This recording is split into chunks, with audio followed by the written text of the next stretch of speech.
स्वागत है आपका आपके अपने चैनल स्टडी जी के जीएस में। देखिए इसमें हम आजकल यूनिट 2 कर रहे हैं और उसमें मैं आपका देखिए सब करा चुकी हूँ अपनी पिछली वीडियो में, जिसमें हमने क्रियात्मक शोध, इसके उद्देश्य, गुणात्मक शोध और आपका ये मात्रात्मक शोध, परिमाणात्मक शोध, शोध डिज़ाइन। अब हम ये पढ़ने जा रहे हैं आज आपका परीक्षा दृष्टि से महत्वपूर्ण तथ्य। तो देखिए हम शुरुआत करते हैं फटाफट। शोध की अवस्थाओं का सही क्रम क्या है? तो देखिए शोध की जो अवस्थाएं होती हैं वो हमें पता है और मैं आपको पिछली वीडियो में अपनी करा भी चुकी हूँ। तो देखिए उनका हम क्रम देख लेते हैं।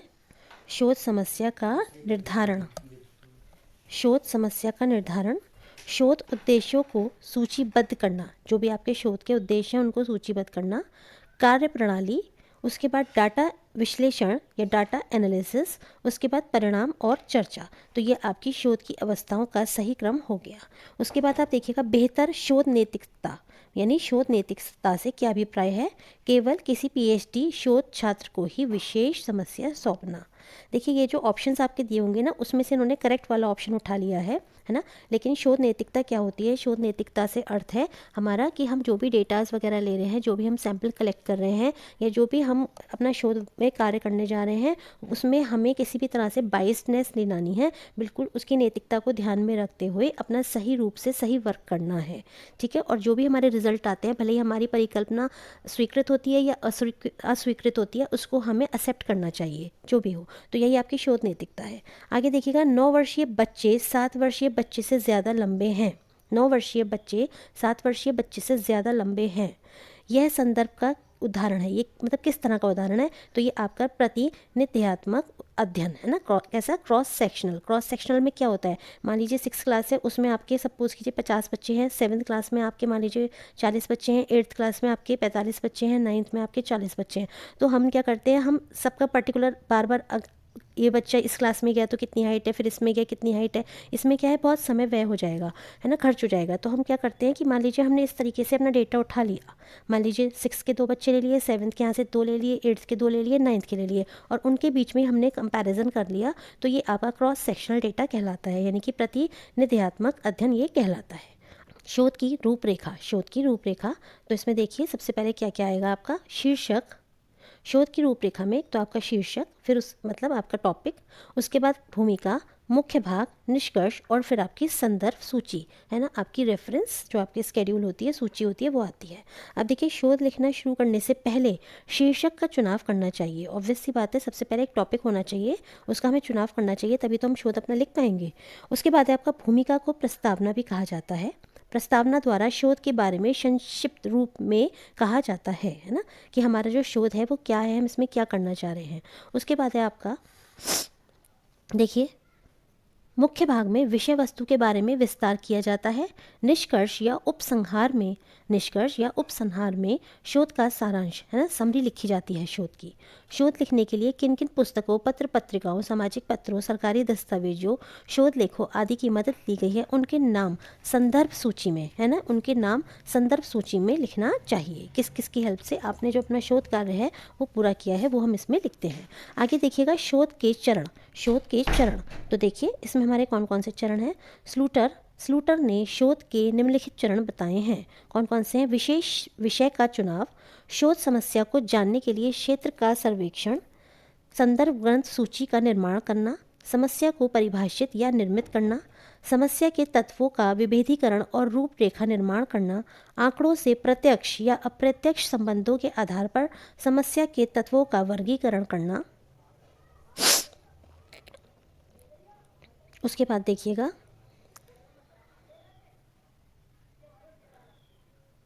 समस्या के तत्वों का विभेदीकरण और रूपरेखा निर्माण करना, आंकड़ों से प्रत्यक्ष या अप्रत्यक्ष संबंधों के आधार पर समस्या के तत्वों का वर्गीकरण करना, समस्या के तत्वों के आधार पर आंकड़ों और प्रमाणों का निर्धारण करना, वांछित आंकड़ों तथा प्रमाणों की उपलब्धता का अनुमान लगाना और समस्या के समाधान की जांच करना। ठीक है, ये देखिए ये हमने यहाँ पर क्या देखे हैं? शोध के चरण देखे हैं।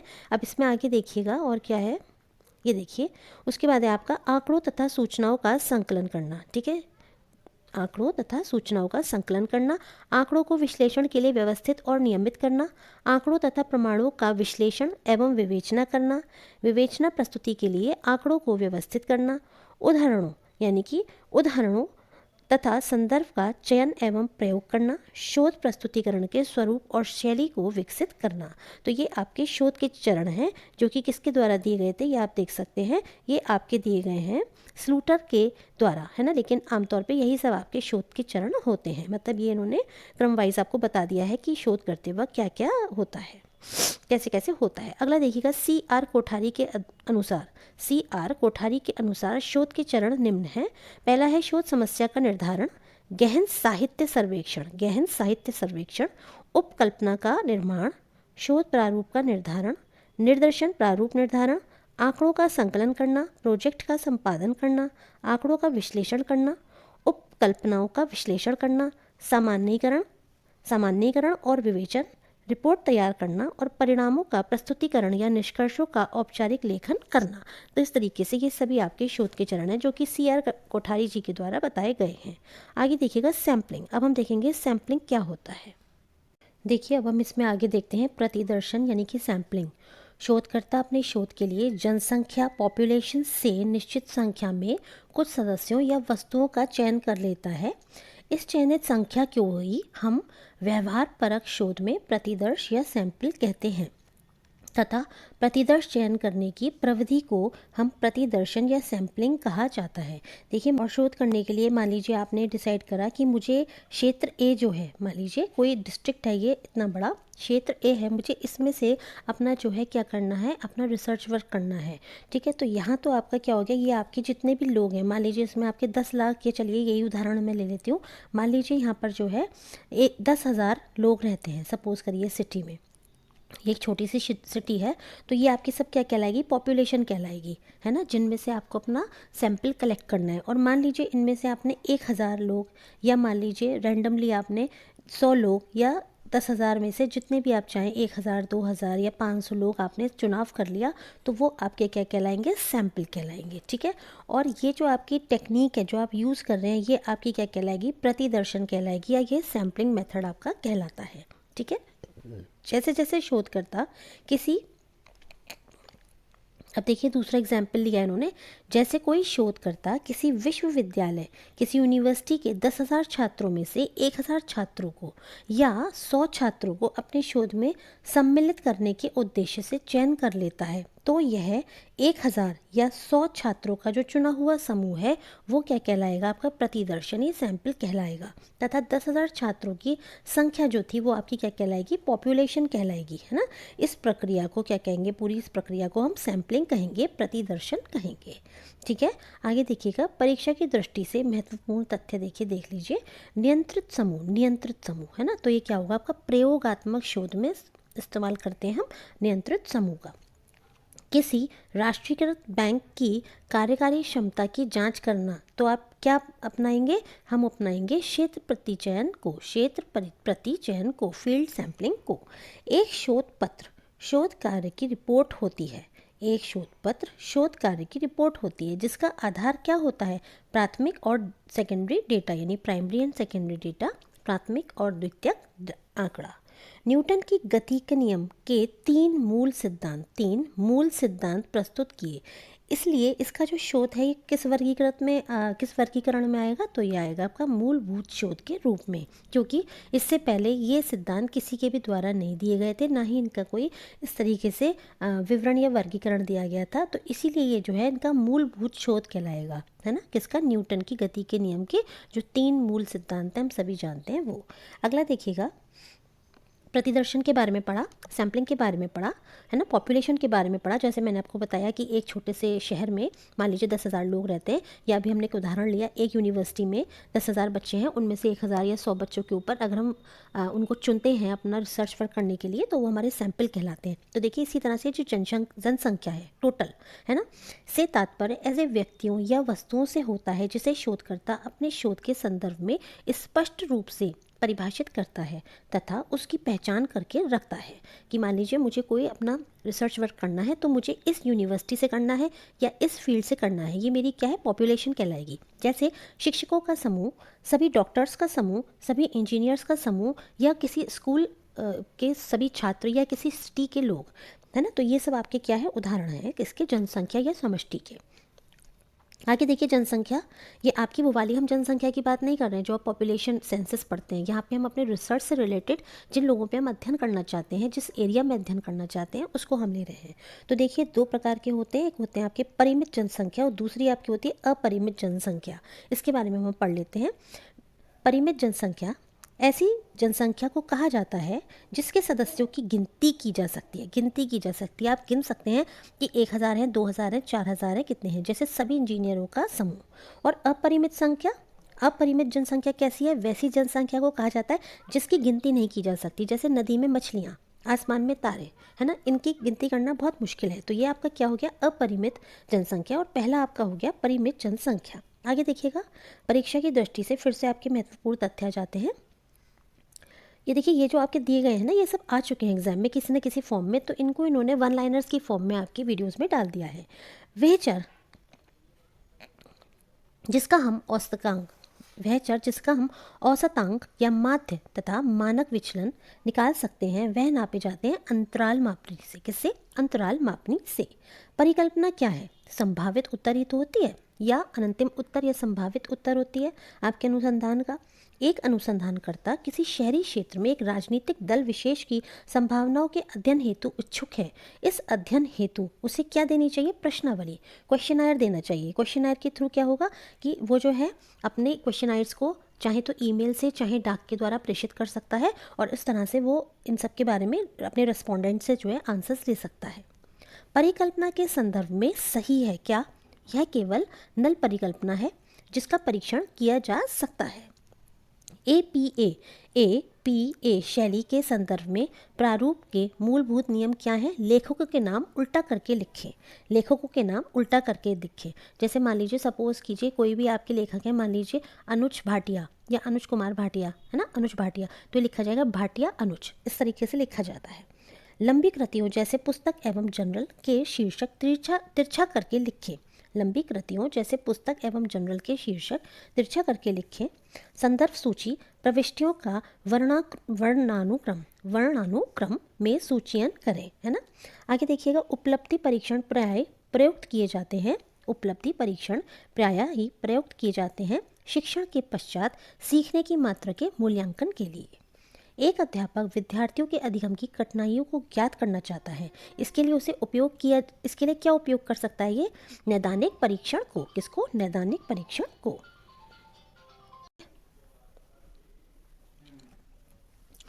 करलिंगर के शब्दों में किसी जनसंख्या या समष्टि से उस जनसंख्या के प्रतिनिधि के रूप में किसी भी संख्या का चयन प्रतिदर्शन कहलाता है। अब देखिए प्रतिदर्श की विशेषताएं। देखिए प्रतिदर्श की निम्नांकित विशेषताएं हैं। प्रतिदर्श एक निश्चित संख्या में जनसंख्या से चयन किया गया सदस्यों का एक समूह होता है। प्रतिदर्श प्रातिनिधिक हो, इसके लिए यह आवश्यक है कि उसका चयन पूर्वाग्रह से स्वतंत्र हो। मतलब आप जब अपना प्रतिदर्श या सैंपल चुन रहे हैं तो आपके मन में कोई भी बायसनेस नहीं होनी चाहिए या पूर्वाग्रह नहीं होना चाहिए, जिससे कि जो आपका चयन है वो एकदम उत्तम चयन हो। आगे देखिएगा,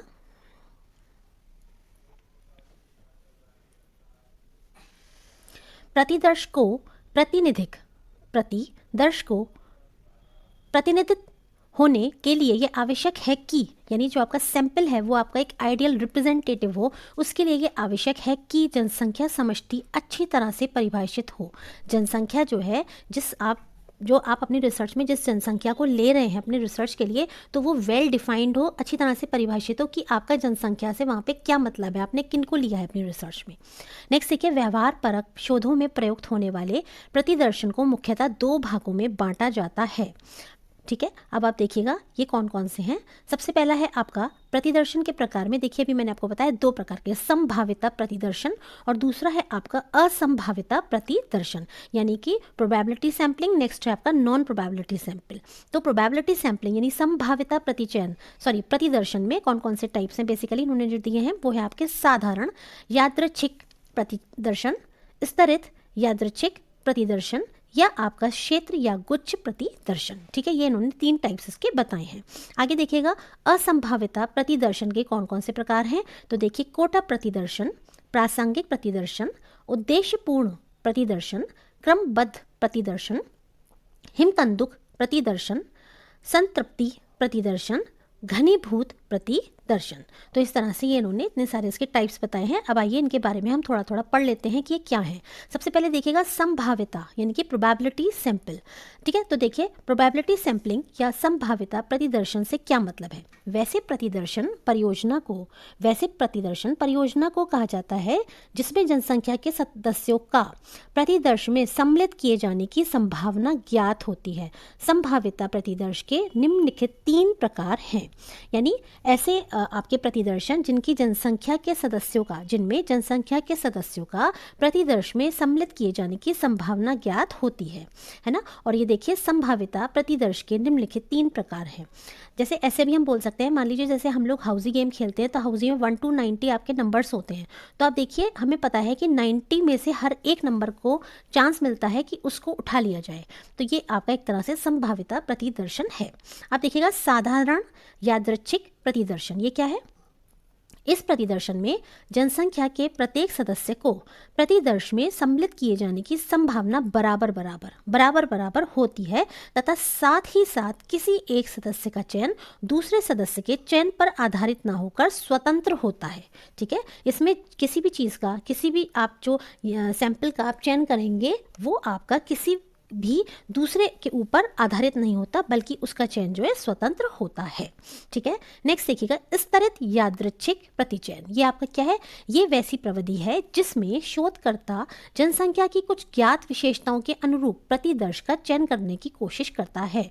जैसे मान लीजिए हमें किसी यूनिवर्सिटी में, मान लीजिए बॉयज़ के बारे में जो उनकी अभिवृत्ति है या जो रुचि है उसके बारे में हमें कुछ जानकारी लेनी है। तो अब हम इसके लिए क्या कर सकते हैं कि हम जो है किसी, यानी सिलेक्टेड हो गया एक तरह से मेरा कि मुझे बॉयज़ को चुनना है और ये भी सिलेक्टेड है कि हायर लेवल के। ठीक है, तो अब हम क्या कर सकते हैं कि किसी भी यूनिवर्सिटी में, सबसे पहले तो यूनिवर्सिटी देखिए हमने चुन लिया, फिर उसमें भी बॉयज़ भी होते हैं गर्ल्स भी होते हैं, तो हमने बॉयज़, है ना। अब ये भी हो सकता है आप उसमें भी ऐसा कर लें कि साइंस के लेने हैं आपको, आर्ट्स के लेने हैं या आपको कॉमर्स के लेने हैं, है ना। तो इस तरह से आप जो है ये आपका यादृच्छिक प्रतिचयन होता है कि कुछ विशेषताओं के अनुरूप आप अपने प्रतिदर्श का चयन करने की कोशिश करते हैं।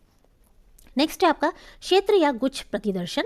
इसका प्रयोग सर्वेक्षण शोध यानी सर्वे रिसर्च में अधिक किया जाता है जहां जनसंख्या बड़ी हो, जहां पर जनसंख्या जो है आपकी बड़ी हो, तो बड़ा तो होता है, माफ़ कीजिएगा, जहाँ जनसंख्या बड़ी तो होती ही है, साथ ही काफ़ी बड़े क्षेत्र में बिखरे हुए भी होते हैं। वहाँ पर हम गुच्छ प्रतिदर्शन की बात करते हैं, मतलब जहाँ पर आपकी जो पॉपुलेशन है यानी जो जनसंख्या है, यूनिवर्स है जो आपका, जहाँ से आपको अपना सैंपल कलेक्ट करना है, एक तो उसका एरिया काफ़ी बड़ा है और उसमें क्या है जहाँ से आपको अपना शोध करना है वो काफ़ी बिखरे हुए हैं। जैसे मान लीजिए मैं सपोज़ कहती हूँ कि मुझे जो है गर्ल्स के बारे में कुछ इन्फॉर्मेशन कलेक्ट करना है, तो मान लीजिए ये एक आपका डिस्ट्रिक्ट है और इसमें मान लीजिए इस डिस्ट्रिक्ट में 100 कॉलेजेस हैं, 100 इंटर कॉलेज है। अब 100 इंटर कॉलेज में भी मान लीजिए मैं ऐसा डिसाइड करती हूँ कि गर्ल्स में भी मैं मान लीजिए पर्टिकुलर कोई सर्वे करूंगी तो वो मैं 6th क्लास की गर्ल्स पे करूंगी, है ना। तो अब क्या है आपके 100 के 100 कॉलेजेस में आपको जाना होगा और फिर 100 कॉलेजेस में अब एक कॉलेज यहाँ पर है, एक यहाँ पर है, एक कहीं और है, एक कहीं और है, तो ये बिखरे हुए हैं ना। तो इस तरीके से तब आप किसका यूज़ करेंगे, क्षेत्र या गुच्छ प्रतिदर्शन का इस्तेमाल करेंगे। आगे देखिए, क्षेत्र प्रतिदर्शन में जनसंख्या की कई इकाइयों में से कुछ इकाइयों का यादृच्छिक ढंग से चयन करके फिर उन इकाइयों में से कुछ व्यक्तियों का यादृच्छिक ढंग से चयन किया जाता है ना। वही बात हो गई, जैसे मान लीजिए मैंने भी आपको एग्जांपल दिया था, मान लीजिए 100 इंटर कॉलेज हैं उसमें, अब मैं सोचती हूँ मैं 100 में तो जा नहीं पाऊंगी, तो मैं इनमें से 10 सेलेक्ट कर रही हूँ। तो पहले मैंने 10 का सिलेक्शन कर लिया, अब 10 में से भी मैंने मान लीजिए सोच लिया कि मैं 6th क्लास की बच्चों के ऊपर करूँगी, है ना। तो अब इन 10 में से भी मैंने 6th क्लास का कैसे करा, मान लीजिए ABC हर स्कूल में सेक्शन है, तो मैं तीनों में नहीं जा रही, हर स्कूल का मैंने A सेक्शन जो है ले लिया, है ना। तो इस तरीके से जब आप कर रहे हैं तो ये आपका क्षेत्र प्रतिदर्शन आपका आपका ये जो है क्षेत्र या गुच्छ प्रतिदर्शन की श्रेणी में आएगा। आगे देखिएगा, परीक्षा की दृष्टि से महत्वपूर्ण तथ्य फिर से हम देख लेते हैं। सबसे पहला है आपका नैदानिक परीक्षण का मुख्य उद्देश्य क्या है। किसका, क्लिनिकल परीक्षण का मुख्य उद्देश्य क्या है, तो यह है अकादमिक कठिनाइयों के कारणों का पता लगाना, कि जो भी बच्चों की एकेडमिक परफॉर्मेंस है उसमें जो भी उनको प्रॉब्लम्स आ रही हैं तो उनका पता लगाना। ठीक है, तो ये आपका क्या है, नैदानिक परीक्षण। नेक्स्ट क्या है, सोशियोग्राम सोशियोग्राम तकनीक का प्रयोग किया जाता है मानवीय संबंध के अध्ययन के लिए। किसका? सोशियोग्राम, ठीक है, मानवीय संबंधों के अध्ययन के लिए इस टेक्निक का हम प्रयोग करते हैं। नेक्स्ट है आपका दृश्य प्रपंच शास्त्र यानी कि फिनोमिनोलॉजी यानी कि दृश्य प्रपंच शास्त्र शब्द प्रक्रिया संबंधित है किससे? आपकी गुणात्मक शोध से, ठीक है, गुणात्मक शोध से। एक प्रक्रिया के रूप में शोध का अर्थ स्पष्ट करने के लिए प्रासंगिक नहीं है। देखिए इसमें ना कई सारे ऑप्शंस दिए होंगे जैसा कि मैं आपको बता रही हूँ, और उसमें से फिर वो ऑप्शंस तो करेक्ट रहे होंगे और ये वाला इनकरेक्ट रहा होगा, ठीक है। चलिए आगे देखिए, मान्यताएं निर्मित करने का आधार क्या है? देश की सांस्कृतिक पृष्ठभूमि, है ना, उसी के आधार पर ही मान्यताएं निर्मित हो जाती हैं। शोध प्रक्रिया का लक्ष्य होता है परिकल्पना का सत्यापन करना। पश्च अन्वेषण तथा साधन साक्ष्य विश्लेषण उदाहरण है किसके? स्वतः शोध से। स्वतः शोध के उदाहरण है पश्च अन्वेषण और साधन साक्ष्य विश्लेषण। क्रियात्मक शोध रणनीति की चक्रीय प्रकृति को इंगित करता है। क्रियात्मक शोध किसको आपका शो करता है, इंगित करता है? रणनीति की चक्रीय प्रकृति को इंगित करता है। मीन्स इसमें नियोजन, क्रियान्वित, प्रेक्षण करना और गहन चिंतन करना, ये सभी आपके सम्मिलित होते हैं। आगे देखिएगा, अब हम दूसरा टाइप देख रहे हैं सैम्पलिंग का, वो है आपका कौन सा? अभी हमने संभावित प्रतिदर्शन देखा था, अब हम देख रहे हैं असंभावित प्रतिदर्शन। इस प्रतिदर्शन के कुछ प्रमुख प्रकार इस प्रकार हैं। पहला है आपका कोटा प्रतिदर्शन। कर्लिंगर के शब्दों में कोटा प्रतिदर्शन एक तरह का असंभावित प्रतिदर्शन है जिसमें जनसंख्या के स्तरों जैसे यौन प्रजाति, क्षेत्र और इसी तरह से अन्य स्तरों के ज्ञान के आधार पर प्रतिदर्श की संख्याओं को चुना जाता है जो कुछ खास शोध उद्देश्यों के लिए प्रातिनिधिक या स्नोबॉल सैंपलिंग विशिष्ट एवं उपयुक्त होते हैं, ठीक है। आगे देखिए इसके लाभ क्या होते हैं, तो देखिए इसके लाभ क्या होते हैं। कोटा प्रतिदर्शन संभाव्यता तथा असंभाव्यता प्रतिदर्शन की अन्य विधियों से कम खर्चीला है ना। जो भी आपकी प्रोबेबिलिटी या नॉन प्रोबेबिलिटी सैंपलिंग्स हैं उन सब की तुलना में ये आपका कम खर्चीला होता है। कौन सा? कोटा प्रतिदर्शन। नेक्स्ट है कोटा प्रतिदर्शन को उस स्थिति में अधिक पसंद किया जाता है जहाँ शोधकर्ता को एक स्थूल एवं तीव्र परिणाम चाहिए, मतलब उसको जो है ना बहुत फटाफट परिणाम चाहिए, उसके पास ज़्यादा समय नहीं है ना। इसके परिणाम में बाहरी वैधता होती है। कैसी वैधता होती है? बाहरी वैधता होती है। नेक्स्ट देखिएगा, प्रासंगिक प्रतिदर्शन। ये एक ऐसी असंभाविता प्रतिदर्शन की विधि है। कौन सा? प्रासंगिक प्रतिदर्शन, जिसे सबसे अधिक स्थूल एवं अपक्व माना गया है। प्रतिदर्शन की वह विधि है, इसमें शोधकर्ता उन सभी व्यक्तियों को अपने प्रतिदर्श में सम्मिलित करने के लिए चुन लेता है जो उसे सरलता से, है ना, सरलता से और सुविधाजनक रूप से उपलब्ध होते हैं, है ना, सरलता से और सुविधाजनक रूप से उपलब्ध होते हैं। जैसे मान लीजिए आप देखिए, हमें किसी के बारे में कुछ ऐसी राय लेनी है कि ये जो एक घटना हुई है या एक जो ये चीज़ हुई है आपके हिसाब से सही है या गलत है, तो हम रैंडमली अपना चले गए और हमने जो है रैंडमली, आप देखते हैं ना टीवी पे आता है, किसी भी व्यूअर से या ऑडियंस से जो है राय लेने लग गए। तो इसी तरह से ये है कि आपने जो है सरलता से सुविधापूर्वक अपनी सुविधा के अनुसार ही आपने सैंपल्स का चयन कर लिया, तो ये आपका प्रासंगिक प्रतिदर्शन कहलाएगा, ठीक है। अगला देखिएगा, हिमकंदुक प्रतिदर्शन या स्नोबॉल सैंपलिंग। एक ऐसा असंभाविता प्रतिदर्शन है जिसका प्रयोग शोधकर्ता उस परिस्थिति में करता है जब वह व्यक्तियों के बीच अनौपचारिक सामाजिक संबंधों का अध्ययन करना और देखिए चाहता है। देखिए दोबारा पढ़ लेते हैं, टूट गया, ये ब्रेक हो गया। देखिए, एक ऐसा असंभाविता प्रतिदर्शन हिमकंदुक प्रतिदर्शन या स्नोबॉल सैंपलिंग कहलाता है जिसका प्रयोग शोधकर्ता उस परिस्थिति में करना चाहता है जब वह व्यक्तियों के बीच अनौपचारिक, है ना, यानी कि औपचारिक नहीं अनौपचारिक, यानी कि अनफॉर्मल या इनफॉर्मल सामाजिक संबंधों का अध्ययन करना चाहता है, ठीक है। और इसका स्वरूप मूलतः समाजमितीय होता है, ठीक है। कैसा होता है इसका स्वरूप? समाजमितीय होता है। स्नोबॉल की बात हो रही है। इसमें किसी समिति, समूह, संगठन में सभी सदस्यों को अपने अपने दोस्तों एवं संगियों की पहचान करने को कहा जाता है और इस तरह शोधकर्ता के सामने समूह में दोस्तों का एक समूह उभर कर आता है जिससे उसे समूह के पूर्व सामाजिक पैटर्न का ज्ञान हो जाता है। आगे देखिए, नेक्स्ट आपका सौदेश्य न्यायादर्श में यादृच्छीकरण नहीं किया जाता है, जबकि स्तरित न्यायादर्श, स्तरित है ना, जो हमने अभी ऊपर पढ़ा था, है ना, स्तरित न्यायादर्शन में क्या होता है? बहुस्तरीय न्यायादर्श तथा व्यवस्थित न्यायादर्श में यादृच्छीकरण किया जाता है, ठीक है। तो देखिए, स्तरित में, बहुस्तरीय में और व्यवस्थित में आपका क्या करा जाता है? रैंडम किया जाता है, रैंडमाइज किया जाता है। जबकि जो आपका सौदेश्य न्यायादर्श होता है उसमें आपका रैंडम यादृच्छीकरण या रैंडमाइजेशन नहीं किया जाता। सौदेशीकरण वही बात आ गई कि आपने अपने उद्देश्य के हिसाब से ही सैंपल्स का आपने चुनाव कर लिया। आगे देखिएगा, फिर से देखिएगा, ये आपके इंपॉर्टेंट पॉइंट्स आ गए हैं। सबसे पहला है नवाचार। एक ऐसा विचार है जिसमें व्यक्ति नवीनता का अनुभव करता है। ये किसने कहा है? ये कहा है रोजर्स ने। किसने? रोजर्स ने, E.M. रोजर्स ने कहा है। यूजीसी के गौड़ प्रोजेक्ट ज़्यादातर होते हैं कैसे? क्रियात्मक अनुसंधान के। कैसे होते हैं? क्रियात्मक अनुसंधान के, क्योंकि यूजीसी क्या है? ये आपकी एक एजुकेशनल ही तो फील्ड से संबंधित है यूजीसी, है ना। तो देखिए यूनिवर्सिटी ग्रांट कमीशन, तो देखिए ये आपके क्रियात्मक अनुसंधान के ज़्यादातर प्रोजेक्ट्स जो है इसमें होते हैं। ठीक है, आगे देखिएगा। शोध में प्रतिभाग करने से अभ्यासकर्ता में सुधार होने के साथ साथ कार्य परिस्थितियों में भी सुधार की संभावना है। किसमें? क्रियात्मक शोध में। शोध नैतिकता का विषय शोध में संगत माना जाता है। किसमें? प्रदत्त संकलन तथा विवेचन के चरण में शोध नैतिकता बहुत ही आवश्यक है। किसमें? प्रदत्त संकलन यानी डेटा कलेक्शन में, और उसके जब आप एनालिसिस कर रहे हैं, विवेचना कर रहे हैं उस समय।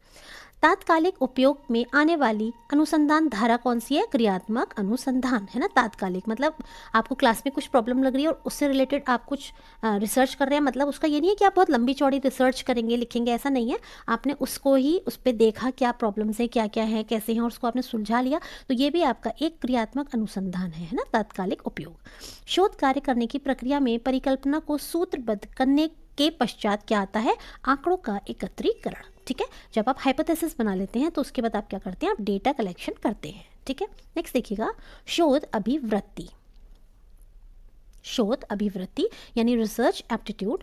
यह प्रश्न कि क्या अध्ययन के निष्कर्षों को विशिष्ट शोध संदर्भ से परे सामान्यीकृत किया जाता है, वह बाहरी वैधता से संबंधित है।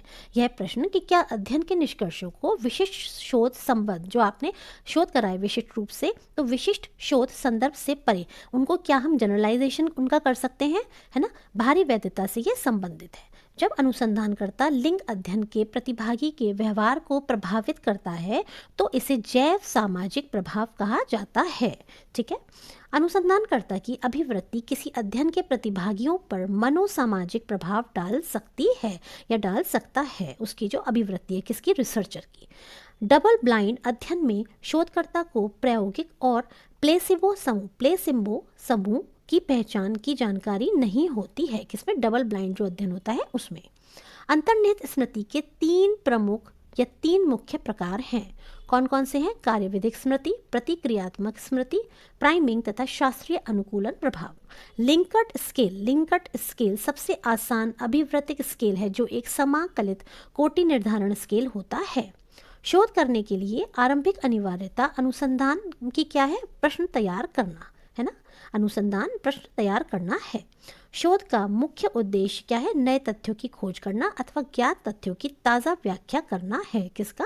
यह है आपका शोध का उद्देश्य की हम बात कर रहे हैं। आगे देखिएगा, एक शोध